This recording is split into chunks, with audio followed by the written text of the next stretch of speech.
Master सर्वशक्तिवान को लोग रट भी लेते हैं, लेकिन पूर्वज की तो एक फीलिंग होगी ना, मैं बड़ा हूं। हम सभी धर्मों की आत्माओं के पूर्वज हैं, बड़े, उनको देने वाले, उनकी पालना करने वाले। तो हम जुड़ जाते हैं सबसे। ध्यान देंगे सभी। अगर हम इस स्वमान में हैं, मैं इष्ट देवी हूं, इष्ट देव हूं, तो हम किन से जुड़ेंगे? जो हमारे भक्त हैं दो युगों से। अगर हम इस स्वमान में हैं, मैं पूर्वज हूं सब धर्मों की आत्माओं का, तो एक तो हम पूर्वज हैं अनेक देव कुल की आत्माओं के। देखो कैसे हम ऊपर से नीचे आए, हम 1 से 2 हुए, हमारी संतानें 2 से 4 हुई, 4 से 6 हुए, हमारा वृक्ष बढ़ता गया ना, हमारा एक एक का विकल्प वृक्ष है। हम इन सब के पूर्वज हैं। लाखों हो गए होंगे कलयुग के अंत तक। इधर उधर के भी होते हैं ना, हमारे संबंधी, हमारे फ्रेंड्स, लाखों, उनके भी हम पूर्वज हैं। तो पूर्वज की स्मृति में होते ही हम उन सब से जुड़ गए। और अगर किसी को स्वमान हो, मैं बाप समान हूं, सबसे बड़ा स्वमान, इससे बड़ा नहीं होता, तो किससे जुड़ गए? बोलो। सारे संसार से, प्रकृति से भी। मैं प्रकृति का मालिक हूं, संकल्प करते ही प्रकृति से जुड़ गए। हमारे वाइब्रेशंस प्रकृति समाने लगेगी, तो स्वमानधारी बनेंगे। एक एक स्वमान का स्वरूप बनने का अभ्यास करना है।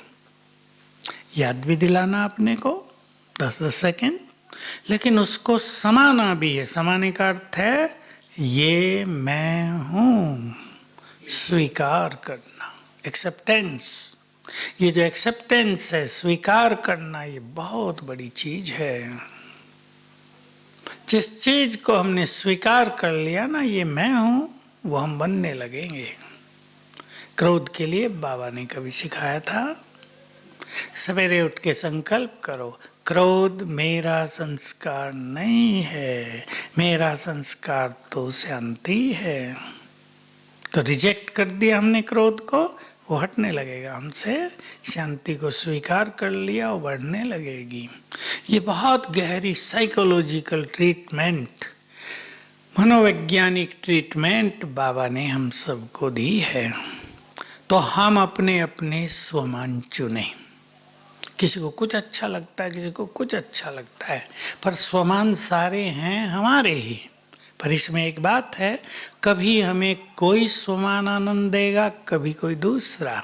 मुझे याद है इसी हॉल में जब पहली बार बाबा ने बोला तुम जहान के नूर हो, उससे पहले हमने नहीं सुना था, बहुत साल पहले। इससे इतना नशा चढ़ा और बाबा ने इसको एक्सप्लेन कर दिया, इसका विस्तार कर दिया कि जैसे आंखों में यदि नूर न हो, नूर माना लाइट, तो उस व्यक्ति के लिए जैसे जहान ही नहीं है, वो कुछ नहीं देखेगा। तुम सृष्टि के नूर हो, संसार के लिए नूर हो। तुम अगर इस जहान में न होते तो ये जहान वीरान बन जाता। बहुत बहुत गहरे नशे की बात, गहरी फीलिंग की बात बाबा ने रियलाइज कराया। तुम साधारण नहीं हो, संसार की लाइट हो। तुम्हारे कारण ही तो संसार में रोशनी है। तुम न होते तो ये जहान वीरान बन जाता। बहुत दिन मुझे इसके अच्छे अनुभव हो गए। एक एक को स्वीकार करें, उसके नशे में आ जाएं। यह है उसका स्वरूप बनना। धारी, धारी माना धारण कर लिया। स्वमान धारी, स्वमान को धारण कर लिया। बाबा ने बहुत सुंदर बात कही है 82 में,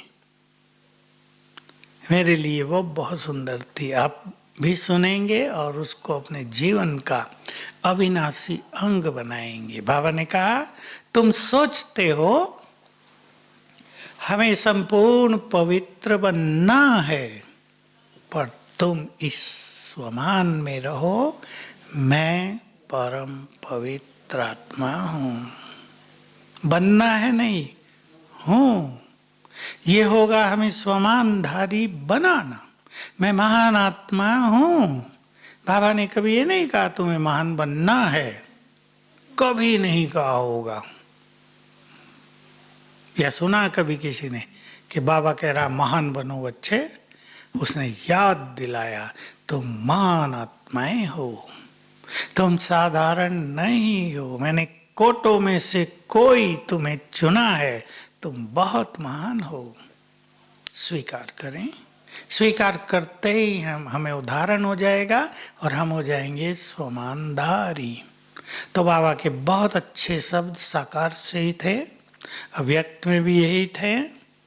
जैसे ऊपर बैठकर जिस ऊंची नजर से मैं तुम्हें देखता हूं, तुम भी अपने को वैसी ही ऊंची नजर से देखो। बहुत सुंदर प्रेरक बात। देखो भगवान अपने बच्चों को स्वमान दे रहा। कल भी देखा ना, मेरा हर बच्चा महान। कभी बाबा क्या करते थे, मेरा हर बच्चा राजा बच्चा। बाबा को भी नशा रहता है, मेरा हर बच्चा राजा बच्चा है। भगवान स्वमान देता है अपने बच्चों को। हम भूल जाते हैं, हम सोचते हैं मैं तो, अरे मैं गरीब, बाबा आपने मुझे गरीब बना दिया। मैं तो बिना पढ़ी लिखी, थोड़ी सी पढ़ी लिखी। ये पढ़े लिखे लोग बड़े होशियार हैं, स्वमान डाउन कर लिया। भूल गए कि जिन्हें भगवान पढ़ा रहा हो वो बिना पढ़े लिखे थोड़ा ही होते हैं। होंगे क्या?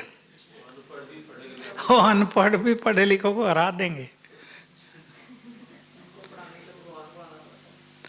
जिनको भगवान भाग्य विधाता भाग्य द्वार आ गया हो, द्वार पर लेकर सर्व खजाने दे रहा हो, वो गरीब नहीं है। गरीब तो मन से होता है मनुष्य। अब ईश्वरीय नशे में रहो, आप बादशाह की तरह चलेंगे। गरीब क्या, भोजन मिल रहा, कपड़े मिल रहे, मकान है, बस आनंद ही आनंद है। खिलाएगा वो कल की चिंता उसको, हमारी, हमें थोड़ा ही। जिसने अब तक हमें पाला है वो आगे भी पालेगा। लोग मन से गरीब हैं, गरीब कोई नहीं है दुनिया में। और दुनिया में जो गरीब हैं वो बुरे व्यसनों के कारण हैं। गरीब इसलिए शादी में 10 लाख कर्ज लेके शादी करा दी, अब जीवन भर उतारते रहो, इसलिए गरीब हैं। वही साधारण कर लेते, आनंद रहता। तो हम अपने स्वमान को डाउन न करें। मैं आपको एक प्रैक्टिकल बात सुना रहा हूँ। एक बच्चा है, एक का उदाहरण दे रहा हूँ। बचपन से ही पढ़ाई लिखाई में थोड़ा कमजोर है। अब बचपन से ही उसको हीन भावना रहती है ना, डेफिनेटली रहती है। ये सब होशियार हैं, मैं बुद्धू सा हूँ, उसको रहती है। एग्जाम के नंबर आएंगे, ओ मेरे तो 45% ही आए, देखा इसके 90 आ गए। हीन भावना। परिवार वाले भी उसको इसी नज़र से देखेंगे, बड़ा कमज़ोर है पढ़ाई लिखाई में हमारा बच्चा। बड़ी खुशी से कहेंगे पास तो हो जाता है पर ज़्यादा नंबर नहीं आते। मिठाई के डब्बे तो उसके घर में भी बढ़ते हैं, पास हो गया बच्चा।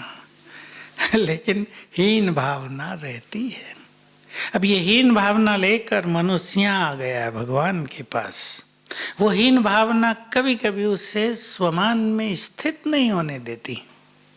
ध्यान दें इस बात पर।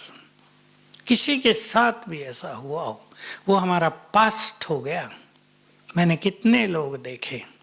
मैं आपको सबसे पहले उदाहरण दूं स्वामी विवेकानंद का, जो पढ़ाई लिखाई में सेकंड क्लास था, फर्स्ट क्लास नहीं। लेकिन वो जब उसकी बुद्धि चमकी तो संसार का सबसे अधिक बुद्धिमान व्यक्ति माना गया। जब उसका लेटर खो गया था, जब वो शिकागो में भाषण देने गया था, तो लेटर दिया था एक प्रोफेसर ने सेक्रेटरी के नाम से कि भाई ये बहुत अच्छा है, इसको भी भाषण का चांस देना। अभी वो खो दिया उसने, खो गया तो मुश्किल हो गई। फिर किसी दूसरे के पास पहुंचाइए, उसने उसको लिखा या फ़ोन किया, फ़ोन तो तब शायद थोड़े बहुत होंगे, कि जो व्यक्ति मेरे पास बैठा है वो इतना बुद्धिमान है कि तुम्हारे पास जितने विद्वान आए उन सब की बुद्धि को मिलाओ और इसकी बुद्धि उन सब से भी ज़्यादा है। अब देखो, सेकंड क्लास स्टूडेंट जिसको नौकरी भी नहीं मिल रही थी बेचारे को, परिवार गरीबी में आ गया था, बाप उसका हाई कोर्ट का वकील था, लेकिन बाप दानी बहुत था। मैंने उनका घर देखा कलकत्ते में, अच्छा लंबा चौड़ा सा, सबके एक एक कमरे, तो भी बहुत कमरे खाली। दानी, फादर दानी, तो मृत्यु हो गई तो उनके पास कुछ नहीं था, सब दे दिया था उसने। तो इसको मुश्किलात हो गई कमाने, तो इसको कहीं कमाने को नहीं मिलता था, और वो व्यक्ति संसार का युग पुरुष कहलाया, बुद्धिमान कहलाया, सबसे अधिक बुद्धिमान। अंग्रेजों ने उसको ओपनिंग के लिए बुलाया, उसका अपमान करने के लिए गीता सबसे नीचे रख दी कि देखेगा, अच्छा गीता को सबसे नीचे दबा के रख दिया है। स्वामी विवेकानंद ने देखा, अच्छा सब देखे, ग्रंथ रखे, गीता सबसे नीचे, बड़ा अप्रिशिएट किया उन्हें, आप बड़े बुद्धिमान हो। गीता को सारे शास्त्रों की नींव बना दिया, गीता निकाल ली, सारे गिर गए। कहा देखो गीता इतनी महत्व की है, अगर गीता ना हो तो ये सब गिर जाएंगे। अब वो अंग्रेज देखते रह गए उसका चेहरा, ये तो बड़ा जोरदार आदमी है। तो बुद्धि लौकिक और बाद की, उसका भी तो दूसरा जन्म था ना, सन्यास लेते ही बस उसकी बुद्धि चमत्कृत हो गई। हमने भी तो दूसरा जन्म लिया है ना, ब्राह्मण बन गए, द्विज। पहले की बुद्धि अलग, अब भगवान बुद्धि बांट रहा है, ले लो। सबसे अधिक बुद्धिमान बन सकती हैं बिना पढ़ी लिखी माताएं, देखा नहीं आपने? किसको? दादी जानकी को। हमारी मनमोहिनी दीदी बिना पढ़ी लिखी थी, वो राख डाल के उंगली से लिखना सिखाते थे। युधिष्ठिर लिखाया, लिख दिया मुश्किल से, कहा धृतराष्ट्र लिखो, लिखा न जाए। मामा सिखा रही थी, मामा ने कहा लिखो ना, कहा अंधे का नाम क्यों लिखूं। लिखना नहीं आता धृतराष्ट्र। तो बिना पढ़े लिखो को बाबा ने क्या बना दिया, और दीदी मनमोहिनी की बुद्धि मानी, निर्णय एक एक सेकंड में, ऐसे मीटिंग नहीं होती थी ये 3-3 घंटे, एक एक मिनट में निर्णय, परफेक्ट निर्णय। बाबा कहा करते थे, राजई संस्कार हैं इसमें, इसका मुख्य पार्ट है, आगे चल के वो दिखाई दे रहे हैं यहाँ। दादी जानकी, बहुत सारी दादियाँ, कोई भी उनमें से पढ़ी लिखी नहीं थी, हाई स्कूल थी जो थोड़ी बहुत थी, हाई स्कूल उन दिनों में 7वीं क्लास तक को कहा जाता था, मैट्रिकुलेशन। तो कितने बुद्धिमान बन गए, महामंडलेश्वरों को भी झुका दिया, शंकराचार्य भी हाथ जोड़े खड़े थे उनके आगे। क्योंकि सबसे बड़ी एजुकेशन जीवन को दिव्य बनाने वाली एजुकेशन होती है। जो जीवन का दिव्यीकरण न करे वो एजुकेशन डिग्री है, रटाई है, रट रहे हैं बच्चे, इंफॉर्मेशन है केवल। तो भगवान ने हमें दिव्य ज्ञान दिया, इसलिए हम, कोई कहे मैं तो कम पढ़ा लिखा हूँ, भूल जाओ इसको, आज से कोई नहीं कहना। अभी नीचे हमारे यहाँ डिग्री दे रहे हैं, पता है ना आपको, वैल्यू एजुकेशन की, उसी में लोगों ने पीएचडी कर दी। मैंने कहा मैं तो ऐसी 10 पीएचडी कर लूँ, हर 6 मास में एक कर दूँ। अब वो लिखने लगे डॉक्टर फलाना, एमबीए कर लिया, एमएससी कर लिया, वो आप सब भी कर सकते हैं। तो किसकी पढ़ाई ऊंची, और वो मान्यता प्राप्त डिग्रियाँ, ऐसी वैसी नहीं, उनकी वही मान्यता है जो कॉलेज यूनिवर्सिटी से, कि यूनिवर्सिटी से जुड़े हुए हैं ना। तो हम सभी स्वमानधारी बने, बहुत ध्यान दे। दो दो तीन तीन स्वमान को चुन लें, लिखकर प्रैक्टिस करें। कैसे लिखेंगे? वो नहीं कि हम उसको बार बार लिखेंगे, वो हम दूसरे केसेज में बताते हैं। वो केसेज हैं कि जिनको आजकल मानसिक रोग बहुत बढ़ रहे हैं, भय लग रहा है। आजकल ये बीमारियां बहुत ज़्यादा, भय, रात को नींद अच्छी नहीं आ रही, उन्हें हम सिखाते हैं कि लिखो सवेरे और रात को मैं मास्टर सर्वशक्तिवान हूँ 108 बार। उसे एनर्जी जाती है ब्रेन को, डर खत्म हो जाता है, नींद आ जाती है। लेकिन हम कैसे करेंगे? अब लिखें, मैं एक महान आत्मा हूँ, एक ही बार बस।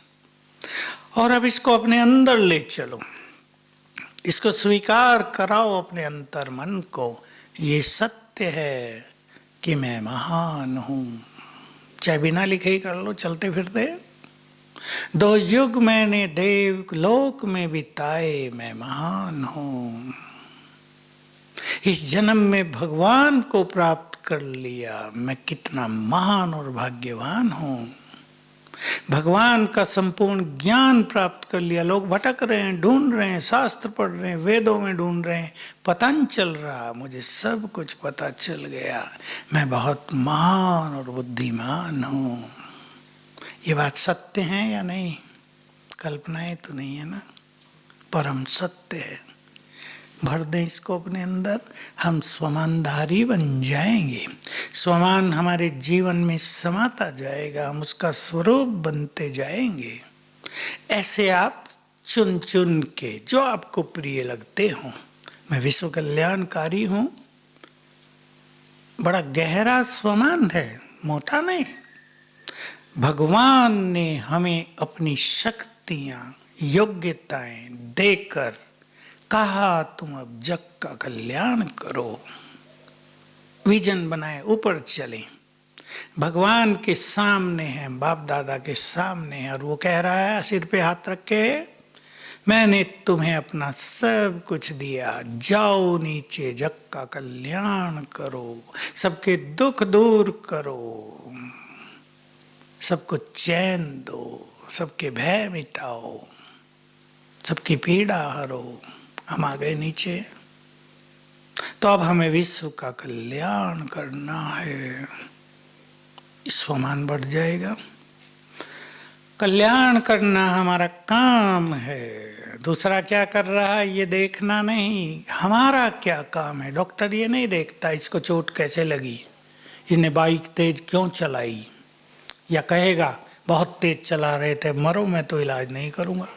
कहेगा आओ मैं ठीक कर देता हूँ, कोई बात नहीं, आगे से ध्यान रखना। आपने कुछ गलत खा लिया, पेट दर्द बहुत हो रहा, आप डॉक्टर के पास जाओ, ये थोड़ा कहेगा क्यों खाया गलत, भूख तो अब इलाज करेगा, करेगा या नहीं।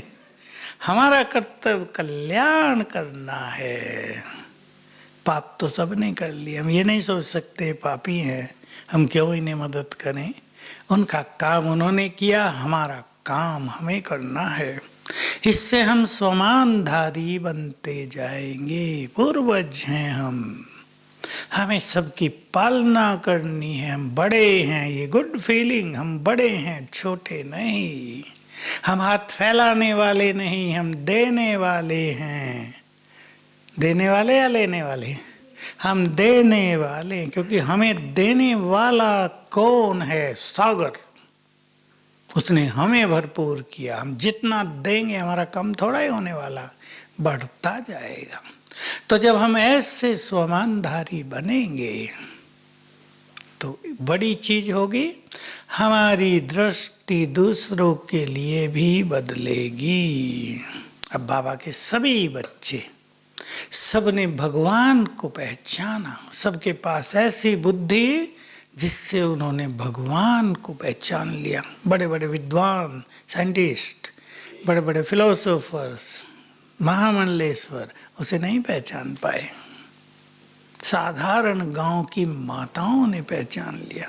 दिखाया ना श्री कृष्ण की रासलीला में, गोपियां रासलीला कर रही हो, गांव की हैं, और बीच बीच में उनका ऋषि स्वरूप भी दिखता है। पूर्व जन्मों के ये बड़े बड़े तपस्वी और ऋषि हैं। तो अब बुद्धि मिल गई भगवान को पहचानने की, तो जिन्होंने उसको पहचाना वे महान हैं। तो दूसरों के लिए भी हम स्वमान की दृष्टि रख लें। सम्मान तब दे सकेंगे जब स्वमान की दृष्टि रखेंगे। इस बात पे ध्यान दो।